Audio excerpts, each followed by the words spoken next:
Welcome to Israel. Welcome to the history where everything begins. And I know that today, the Holy Land, there's a lot of things that is happening here. There's a lot of truth. But when you're standing in this ground, in this holy ground, there is a story to tell. And today we are in a special location. We are in Megiddo Valley and as known as Armageddon. Here is a really important location. The Old Testament talks a lot about it. The New Testament talks a lot about it. And there's many prophecies that are talking about it. This valley was the site of numerous battles that happened right here in this location. And according to the book of Revelations, every time when we talk about the end times, this part is always scary for so many people. But in fact, when we're standing here, we understand deeper the meaning of the place where we are and the significance that it is here. And we know, according to many scriptures, that big army will come right behind me and will stand against God, will stand against the people of Israel.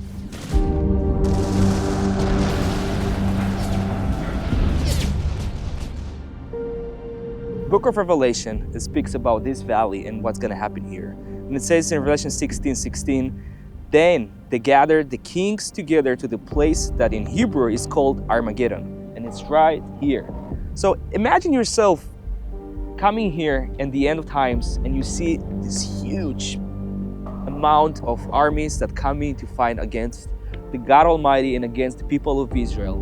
And I would imagine that it would be really scary to see that in front of your eyes. It's not something you would just kind of experience as it's nothing, but it's a really scary situation to feel and to see and to be a part of it.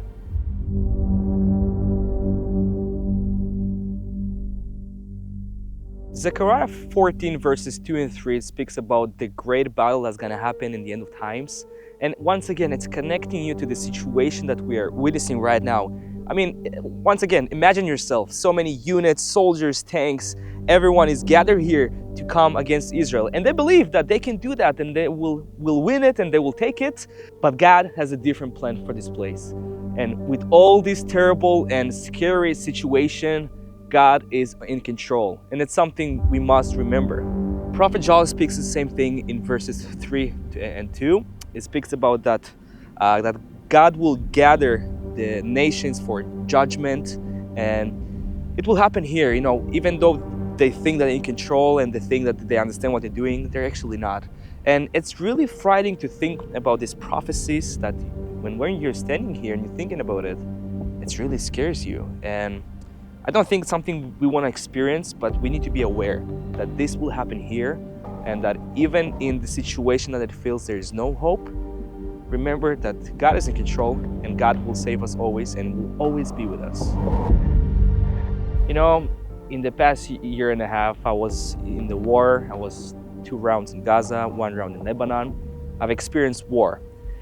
And standing here as a military point of view, with my own experience, I would not want to be here when it happens, when all the armies will gather against Israel. This is frightening, this is scary, and you understand that there is no chances.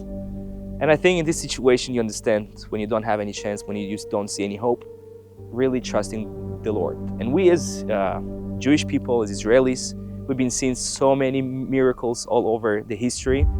And when you know the scriptures, when you read the scriptures, and we know that God will judge all these nations that comes against his people, I'm happy that I'm standing in the right side. And when you're here, when you see this valley, it gives you a bigger perspective of the sizes of the army that will come here. Yeah, it's really interesting.